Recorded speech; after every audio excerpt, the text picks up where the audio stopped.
విద్యార్థులందరికీ ఇంకోసారి సుస్వాగతం. ఈరోజు పాలిటీకి సంబంధించిన విషయాల గురించి మాట్లాడుకుందాం. ఒక ముఖ్య విషయం, సాయంకాలం 6 గంటలకి 4 తెలుగు షార్ట్స్ అప్లోడ్ చేస్తున్నాం. మార్చి 20వ తేదీ నుంచి ఈ ప్రోగ్రామ్ స్టార్ట్ అయింది ఇదే ఛానల్ ద్వారా. కాబట్టి ఇక నుండి మీరు సోమవారం నుంచి శుక్రవారం దాకా ఉదయం పూట 10 గంటలకి ఈ వీడియోస్తో పాటుగా సాయంకాలం 6 గంటలకి సోమవారం నుంచి శుక్రవారం దాకా ప్రతిరోజు 4 తెలుగు షార్ట్స్ అప్లోడ్ చేయబడుతున్నాయి. ఇందులో చెప్పినటువంటి విషయాల్ని కట్ అండ్ పేస్ట్ చేసి పెడుతున్నటువంటి షార్ట్స్ కాదు, అవి డిఫరెంట్ ఇష్యూస్ అన్నమాట. అవి కూడా చూడండి. అవి కూడా చూస్తే మీకు కాన్సెప్చువల్ క్లారిటీ పెరుగుతుంది. ఈ వీడియోస్ మీరు ఒక 6 నెలల పాటు ఫాలో అయ్యారంటే ఏ విషయాన్నైనా సరే తేలిగ్గా అవగాహన చేసుకోగలిగినటువంటి మైండ్ డెవలప్మెంట్ అవుతుంది. కాబట్టి తప్పకుండా ఈ వీడియోస్ చూడండి. వీటితో పాటుగా షార్ట్స్ కూడా చూడండి. మీ ఫ్రెండ్స్లో షేర్ చేయండి. ఎవరైతే అండర్ గ్రాడ్యుయేట్ స్టూడెంట్స్ ఉంటారో రాబోయే కాలంలో వాళ్ళ యాంబిషన్ గ్రూప్ 1 కావచ్చు, సివిల్ సర్వీసెస్ కావచ్చు, గ్రూప్ 2 కావచ్చు, లేదా ఏదైనా ఉద్యోగానికి ఆస్పైర్ చేస్తూ ఉంటే తప్పకుండా నేను చెప్తున్నటువంటి ఈ విషయాలు ఉపయోగపడతాయి. సో మీ ఫ్రెండ్స్కి షేర్ చేయండి.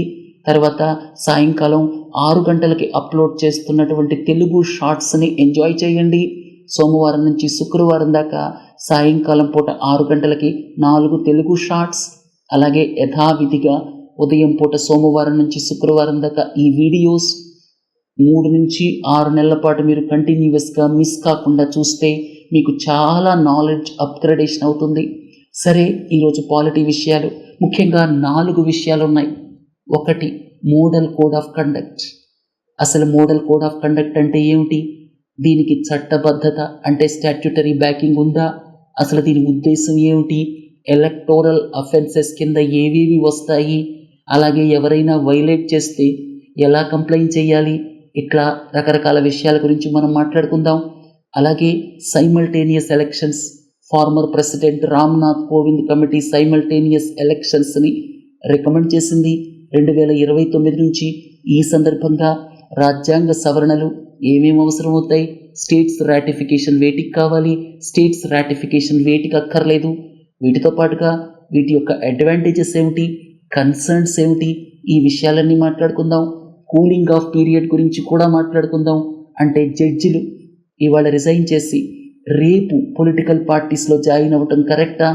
అలాగే జడ్జెస్ రిటైర్మెంట్ తర్వాత రాజ్యసభ సభ్యత్వాలు, అలాగే అంటే రాజ్యసభకి నామినేషన్, అలాగే గవర్నర్ పోస్ట్స్, ఇవి యాక్సెప్ట్ చేయటం కరెక్టేనా?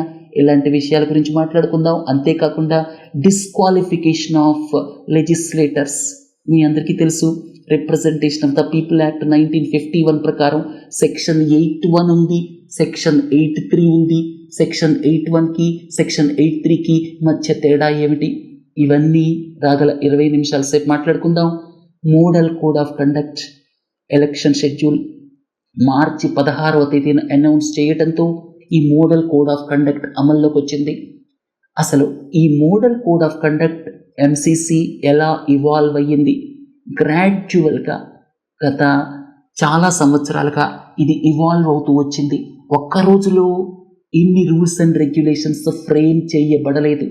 గ్రాడ్యువల్గా స్టార్ట్ అయ్యి ఈ స్టేజ్కి వచ్చిందనమాట. అంటే వాళ్ళు ఒక్కొక్క కొత్త రూల్ని, కొత్త రెగ్యులేషన్ని యాడ్ చేసుకుంటూ వచ్చారు. ఇది ఎలక్షన్ కమిషన్ ఆఫ్ ఇండియా వాళ్ళు ఇవాల్వ్ చేసినటువంటి ప్రాసెస్ అనమాట. దీనికి ఏ రకమైనటువంటి పార్లమెంట్ చట్టబద్ధత లేదు. అంటే ఇది పార్లమెంట్ చట్టం ద్వారా తీసుకొచ్చింది కాదు. Over a period of time 40-50 సంవత్సరాల కాల వ్యవధిలో గ్రాడ్యువల్గా ఎన్నికల్లో పోటీ చేసేటువంటి పొలిటికల్ పార్టీస్ కావచ్చు, అలాగే అభ్యర్థులు కావచ్చు, అలాగే ఎలక్షన్ మేనిఫెస్టోస్ కావచ్చు, అలాగే ముఖ్యంగా ఈ పాయింట్ చాలా ఇంపార్టెంట్, అధికారంలో ఉన్నటువంటి పార్టీస్ ఉంటాయి, అధికారంలో ఉన్నటువంటి వ్యక్తులు ఉంటారు, వాళ్ళు మళ్ళీ పోటీ చేస్తారు. వాళ్ళకి న్యాచురల్గానే అడ్వాంటేజ్ ఉండేటువంటి అవకాశం ఉంది. వాళ్ళు అఫీషియల్ మెషినరీని దుర్వినియోగం చేయకూడదు. లెవెల్ ప్లేయింగ్ ఫీల్డ్ ఉండాలి. లెవెల్ ప్లేయింగ్ ఫీల్డ్ అంటే మీకు ఒక చిన్న ఉదాహరణ చెప్తాను. ఇంతకుముందు స్పేస్ సెక్టర్లో ఇస్రో ఆధిపత్యం ఉండేది, ఇస్రో మోనోపొలీ ఉండేది, స్పేస్ రీసెర్చ్ ఆర్గనైజేషన్. అయితే ఇప్పుడు ప్రైవేట్ సెక్టర్ని అంటే ప్రైవేట్ సెక్టర్కి ప్రాముఖ్యతని పెంచుతున్నారు. ఈ సందర్భంగా లెవెల్ ప్లేయింగ్ ఫీల్డ్ ఎస్టాబ్లిష్ చేయడం కోసం ఇన్ స్పేస్ అనేటువంటి ఒక రెగ్యులేటర్ని తీసుకొచ్చారు. అంటే లెవెల్ ప్లేయింగ్ ఫీల్డ్ అనేది చాలా ఇంపార్టెంట్ అనమాట. లేకపోతే ఏమవుతుంది, అధికారంలో ఉన్న వాళ్ళకి డిస్ప్రపోర్షనేట్ పవర్ ఉంటుంది. ఆ పవర్ని ఉపయోగించి అపోజిషన్ ఎప్పుడూ గెలవకుండా చేయొచ్చు. ఇది చాలా ఫారిన్ కంట్రీస్లో మనం చూస్తూ ఉంటాం. రష్యా లాంటి దేశంలో ఎన్నికలు జరిగాయి అనుకోండి, అవన్నీ కూడా తూతూ మంత్రంలా జరుగుతాయి. అధ్యక్షుల వారికి 80%, 85% ఓట్లు వస్తాయి. ఇదే పరిస్థితి చాలా దేశాల్లో ఉంది. డెమోక్రటిక్ కంట్రీస్లో దాన్ని అలౌ చేయకూడదు. యూరోపియన్ యూనియన్లో ఉన్న డెమోక్రటిక్ కంట్రీస్ కావచ్చు, అలాగే నార్త్ అమెరికా కావచ్చు, అలాగే మిగతా డెమోక్రటిక్ కంట్రీస్లో కావచ్చు, ఎలక్షన్ ప్రాసెస్ అనేటువంటిది ట్రాన్స్పరెంట్గా అలాగే బ్యాలెన్స్డ్ అప్రోచ్ ఉంటుంది. అధికారంలో ఉన్న వాళ్ళకి డిస్ప్రపోర్షనేట్ పవర్ ఇవ్వటం ఉండదన్నమాట. అందుకే ఈ మోడల్ కోడ్ ఆఫ్ కండక్ట్ ముఖ్యంగా అధికారంలో ఉన్న పార్టీలని, అధికారంలో ఉన్న వ్యక్తుల్ని నియంత్రించడంలో ఎక్కువ ఉపయోగపడుతుందన్నమాట. సరే, దీనికి సంబంధించి మీకు 3-4 పాయింట్స్ చెప్పాను కదా. గ్రాడ్యువల్గా ఇవాల్వ్ అయింది, పార్లమెంట్ చట్టం ద్వారా వచ్చింది కాదు, కాబట్టి దీనికి స్టాట్యూటరీ బ్యాకింగ్ లేదనే చెప్పాలి. తర్వాత వైలేషన్స్ వస్తే ఏం చేస్తారు? కొన్ని వైలేషన్స్ వస్తే ఎలక్షన్ కమిషన్ ఆఫ్ ఇండియా ఆదేశాలు ఇస్తుంది, అలా చేయకండి, అందరితో ఆపండి అని చెప్పి. అలాగే ఇంకా కొన్ని చాలా తీవ్రమైనటువంటి ఎలక్టోరల్ అఫెన్సెస్ ఉన్నాయనుకోండి, అప్పుడు మనకి ఎగ్జిస్టింగ్ చట్టాల ద్వారా, అంటే ఉదాహరణకి మనకి ఏదైనా సరే మేజర్ ఎలక్టోరల్ అఫెన్స్, పలానా రిలీజియన్ వాళ్ళ దగ్గరికి వెళ్ళి, పలానా కాస్ట్ వాళ్ళ దగ్గరికి వెళ్ళి మీరు మాకు ఓట్లు వేయండి, వేయకపోతే మిమ్మల్ని చంపేస్తామని బెదిరించారనుకోండి, ఏ పార్టీ వాళ్ళైనా సరే, అలాంటి వాటిని ప్రస్తుతం మనకు ఉన్నటువంటి చట్టాలు ఉన్నాయి. అంటే భారతీయ న్యాయ సంహిత, ఇంతకుముందు మనకి ఇండియన్ పీనల్ కోడ్ ఉండేది, దాన్ని రిప్లేస్ చేస్తూ భారతీయ న్యాయ సంహిత వచ్చింది. అలాగే representation of the people act ఉంది. సో ఈ చట్టాల ద్వారా వాళ్ళ మీద చర్య తీసుకోవచ్చు. అంతే తప్పిస్తే స్టాండ్ అలోన్ లెజిస్లేషన్ లేదు. ఇప్పుడున్నటువంటి ఎగ్జిస్టింగ్ చట్టాల ద్వారానే చర్య తీసుకోవాలి. తర్వాత మోడల్ కోడ్ ఆఫ్ కండక్ట్ ఇఫెక్టివా కాదా అనే దాని మీద భిన్నాభిప్రాయాలు ఉన్నాయి. సరే, ఆ విషయాన్ని పక్కన పెడదాం. సరే, ఇవన్నీ గైడ్ లైన్స్ అనమాట. Election commission of India publish చేస్తుంది. మీకు ఇక్కడ 4-5 ఇంపార్టెంట్ ఆస్పెక్ట్స్. ఒకటేమో ఎలక్టోరల్ అఫెన్సెస్ ఏమిటి అనేది ఈ కోడ్ ద్వారా డిఫైన్ చేస్తుంది. రెండోది, అధికార పక్షం వాళ్ళు ఏ ఏ పనులు చెయ్యకూడదు అనేది డిఫైన్ చేస్తుంది. అలాగే గైడ్ లైన్స్ ఇస్తుంది పొలిటికల్ పార్టీస్కి, క్యాండిడేట్స్కి. అర్థమైంది కదా? మళ్ళీ చెప్తున్నాను, ముఖ్యంగా అధికారంలో ఉన్న వాళ్ళు ఏ ఏ పనులు చెయ్యకూడదు, ఎలా లెవెల్ ప్లేయింగ్ ఫీల్డ్ని ఎన్ష్యూర్ చేయాలి. లెవెల్ ప్లేయింగ్ ఫీల్డ్ అనేది చాలా ఇంపార్టెంట్ ట్రాన్స్పరెంట్ ఎలక్షన్స్కి. తర్వాత రెండోది ఏంటంటే ఎలక్టోరల్ అఫెన్సెస్ కింద ఏ ఏ నేరాలు వస్తాయి. తర్వాత మేనిఫెస్టోస్లో మీరు ఎలాంటివి పెట్టకూడదు. ఉదాహరణకి ఎలక్షన్ మేనిఫెస్టోలో రాశారనుకోండి, మేము గెలిస్తే ఈ కులం వాళ్ళకి చేస్తాం, ఈ రిలీజియన్ వాళ్ళకి చేస్తాం, ఈ రిలీజియన్ వాళ్ళకి ఇల్లు కట్టించి పెడతాం. ఇవన్నీ కాన్స్టిట్యూషనల్ ప్రిన్సిపల్స్కి ఎగెనిస్ట్ కదా, డెమోక్రటిక్ ప్రిన్సిపల్స్కి ఎగెనిస్ట్ కదా. సో ఇలాంటి సందర్భాల్లో ఈ మోడల్ కోడ్ ఆఫ్ కండక్ట్ ద్వారా చర్య తీసుకోవచ్చు అనమాట. అర్థమైంది కదా? సో ఇవన్నీ మీకు చెప్పాను. దీనికి ప్రత్యేకమైనటువంటి లెజిస్లేషన్ లేదు. భారతీయ న్యాయ సంహిత, అలాగే representation of the people act, వీటి ప్రకారం మాత్రమే చర్య తీసుకోగలరు.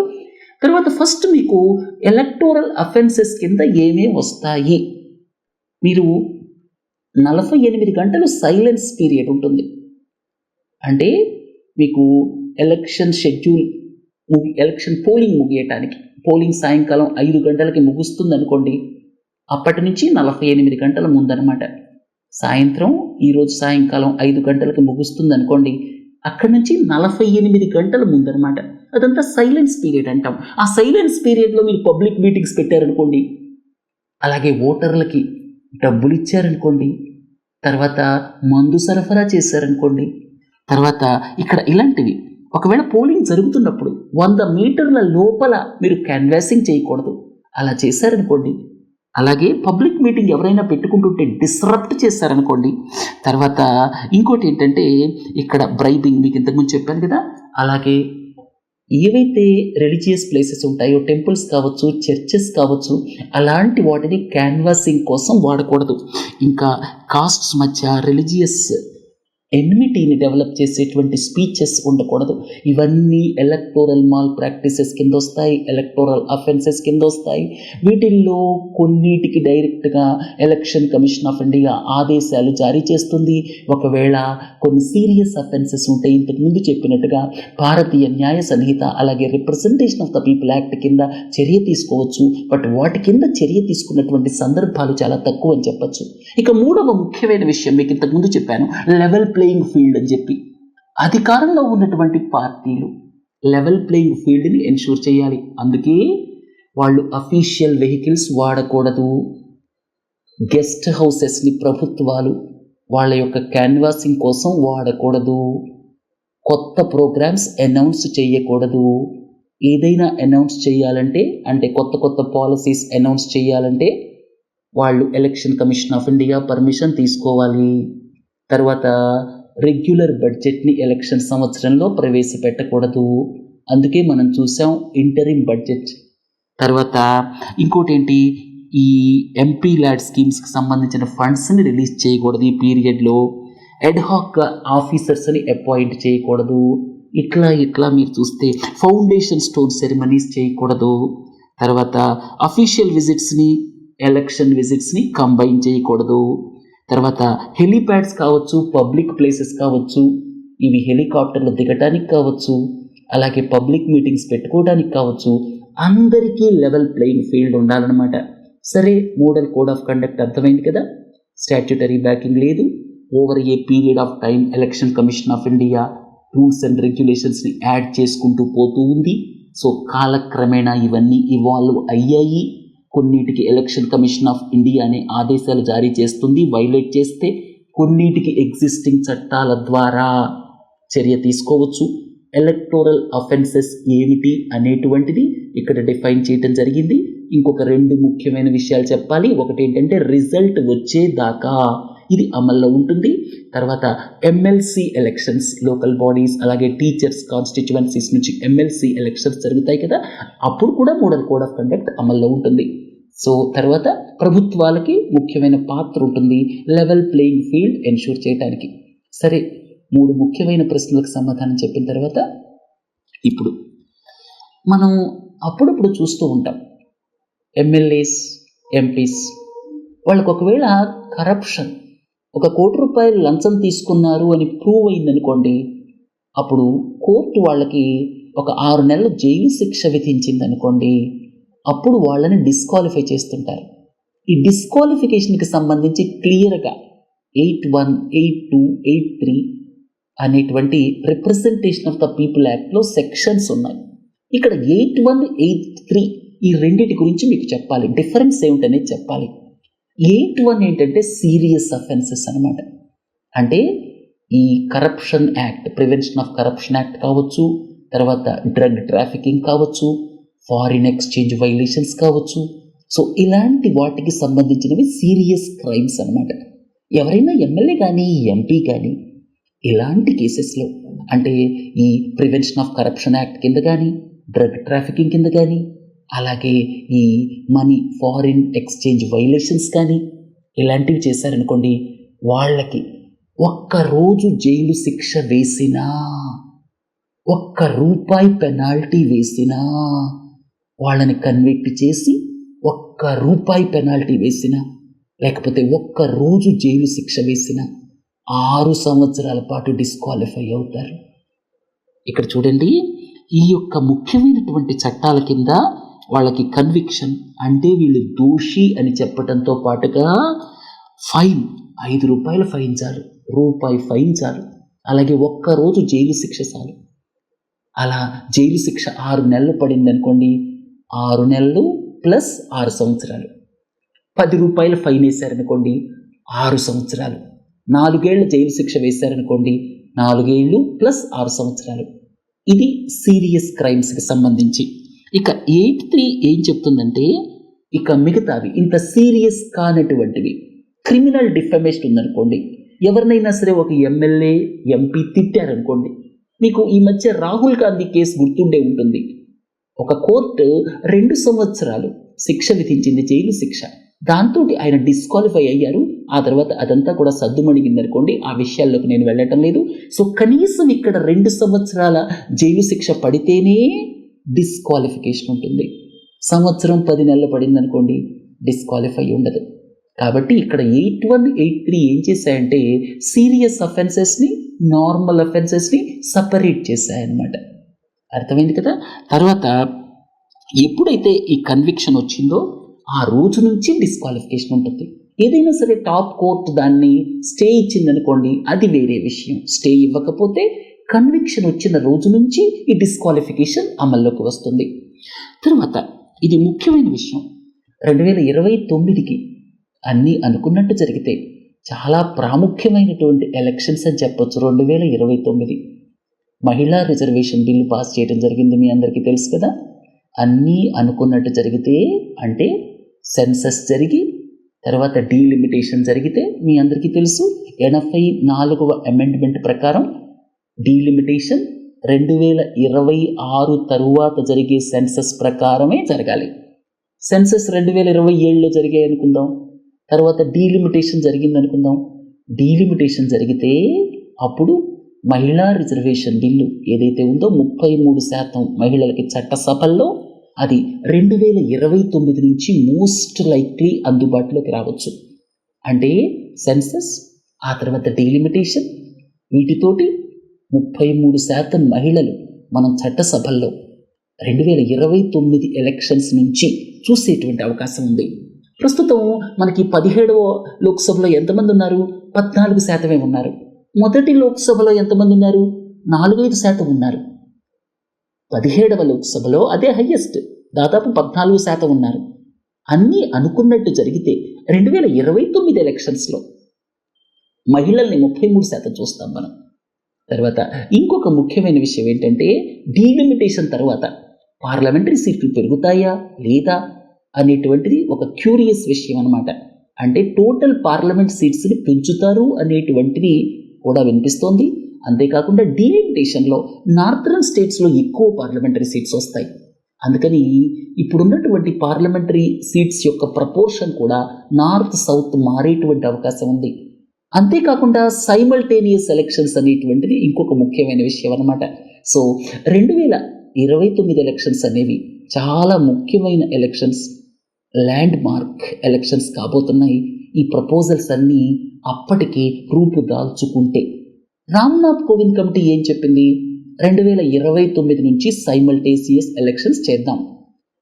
ఇప్పుడు రేపు ఈ కొత్త లోక్సభ కూర్చోగానే అప్పుడు ప్రెసిడెంట్ ఒక డేట్ని అనౌన్స్ చేస్తారు. ఆ డేట్ తర్వాత ఏ అసెంబ్లీ ఎలక్షన్స్ జరిగినా కూడా ఆ స్టేట్ లెజిస్లేటివ్ అసెంబ్లీస్ ఏవైతే ఉన్నాయో అవి 2029 కల్లా ఎండ్ అయిపోతాయి. అంటే ఈ లోక్సభ రాబోయే ఎలక్షన్స్ ద్వారా ఏర్పడే లోక్సభ ఎప్పటిదాకైతే టెన్యూర్ ఉంటుందో ఆ టెన్యూర్తో స్టేట్ లెజిస్లేటివ్ అసెంబ్లీ టెన్యూర్స్ కూడా క్లోజ్ అయిపోతాయి. అంటే 2025లో స్టేట్ లెజిస్లేటివ్ అసెంబ్లీ జరిగాయి అనుకోండి ఎలక్షన్స్, 26లో జరిగాయి అనుకోండి, 27లో జరిగాయి అనుకోండి, అంటే కొన్ని స్టేట్స్ అలా డ్యూ ఉన్నాయి కదా, అవన్నీ కట్ షార్ట్ చేయబడతాయి. అన్నీ కూడా 2029 కల్లా ముగుస్తాయి అన్నమాట. అప్పుడు 2029లో ఈ రాష్ట్రాలకి అలాగే లోక్సభకి సైమల్టేనియస్గా ఎలక్షన్స్ జరుగుతాయి. సైమల్టేనియస్ ఎలక్షన్స్ పెట్టాలి అని ఎక్కడా రాజ్యాంగంలో లేదు. కానీ బై డిఫాల్ట్ ఏమైపోయిందంటే 1967 దాకా మొదటి 4 ఎలక్షన్స్, 4 లోక్సభ ఎలక్షన్స్ 51, 52లో జరిగాయి. తర్వాత 57, 62, 67 మొదటి 4 లోక్సభ ఎలక్షన్స్ ఏవైతే జరిగాయో అప్పుడు చాలా రాష్ట్రాలకి సైమల్టేనియస్గా జరిగాయి.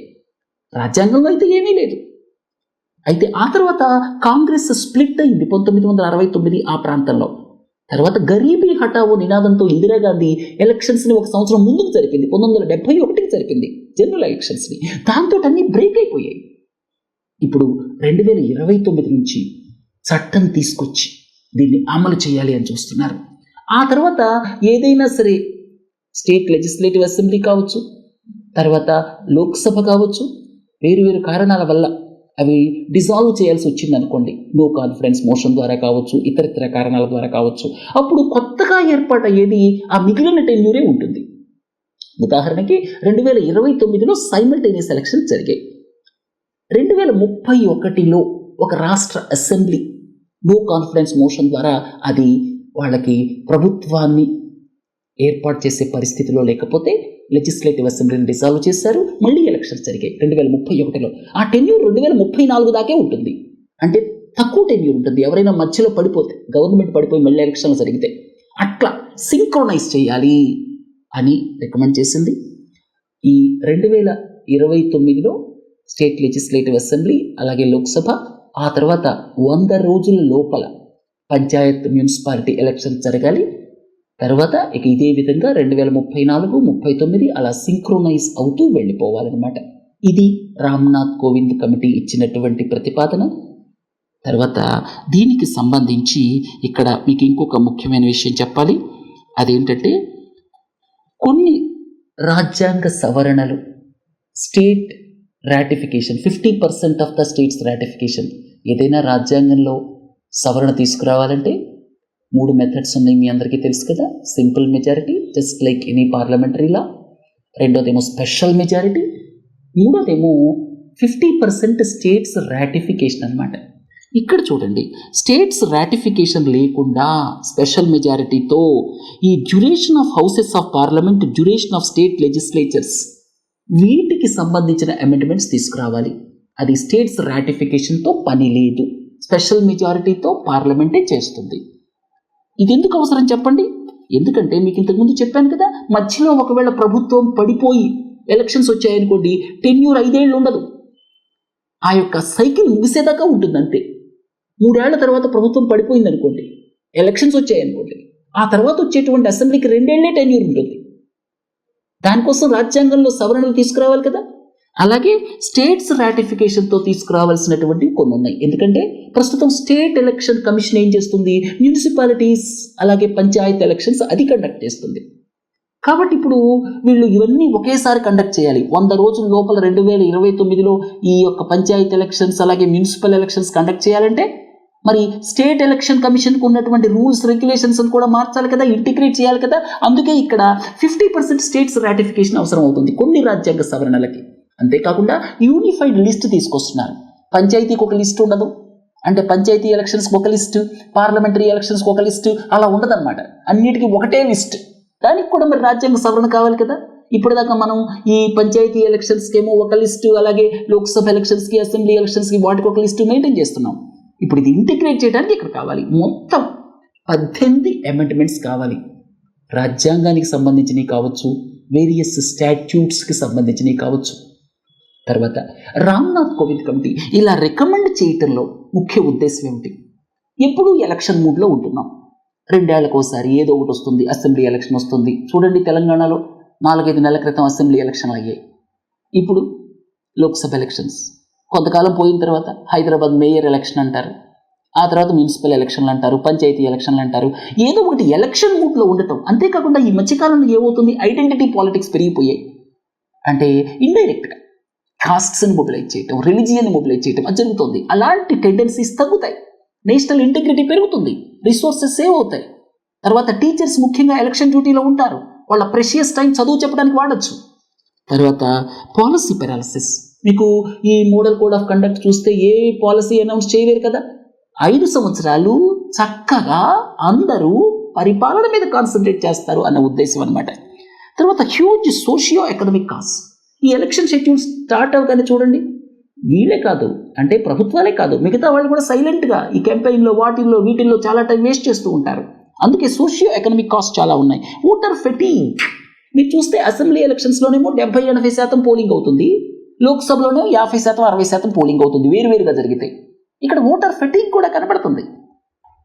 తర్వాత ఈ లోక్సభ ఎలక్షన్ ఎప్పుడైతే ఉంటుందో, ఆ లోక్సభ ఎలక్షన్ ఉన్నప్పుడు నార్మల్గా లోక్సభ ఎలక్షన్కి హాలిడే ఇస్తే దాన్ని సింపుల్ హాలిడేగా ట్రీట్ చేస్తారు కొంతమంది.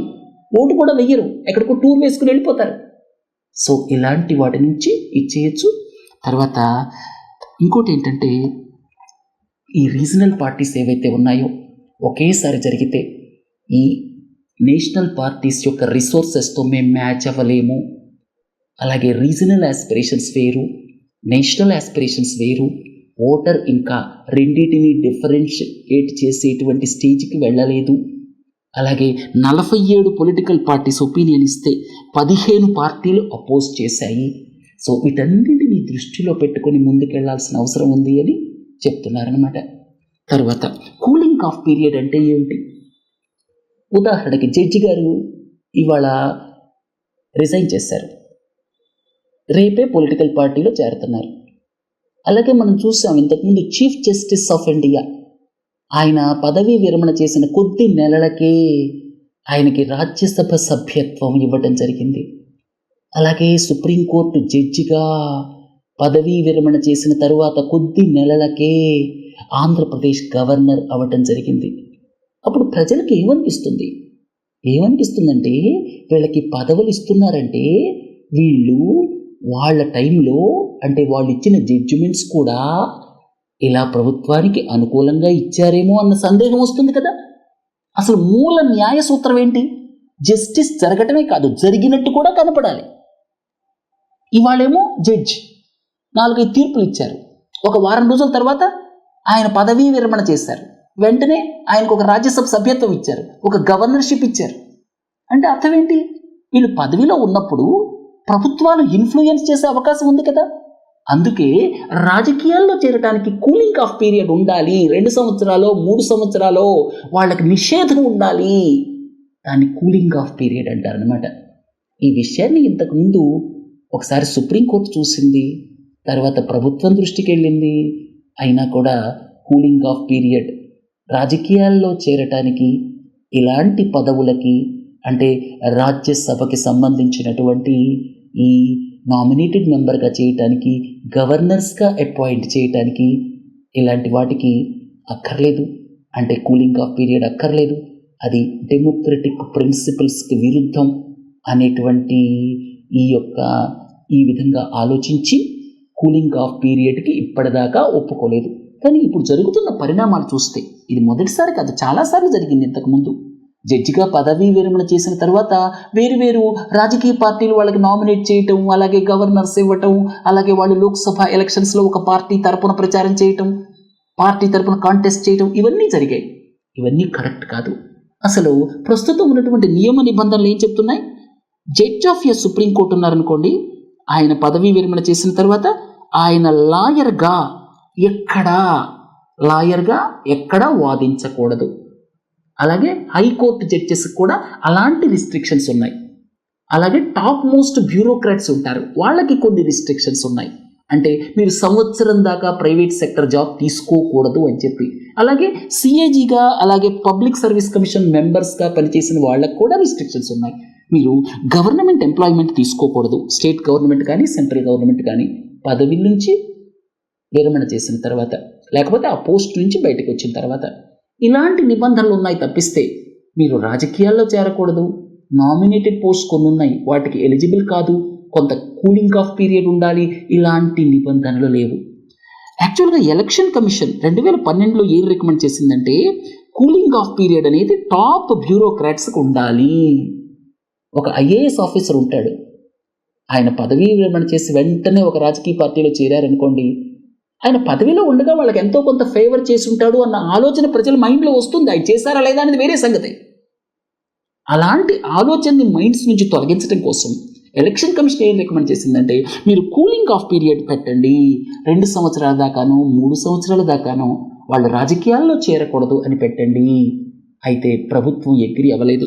ఇక్కడ అటార్నీ జనరల్ యొక్క ఒపీనియన్ తీసుకున్న తర్వాత అలాంటి నిబంధన పెడితే అది డెమోక్రటిక్ వాల్యూస్కి, కాన్స్టిట్యూషనల్ ప్రొవిజన్స్కి విరుద్ధం అని చెప్పింది. ఇదే విషయం సుప్రీంకోర్టుకి వెళ్ళింది రిట్ పిటిషన్ ద్వారా.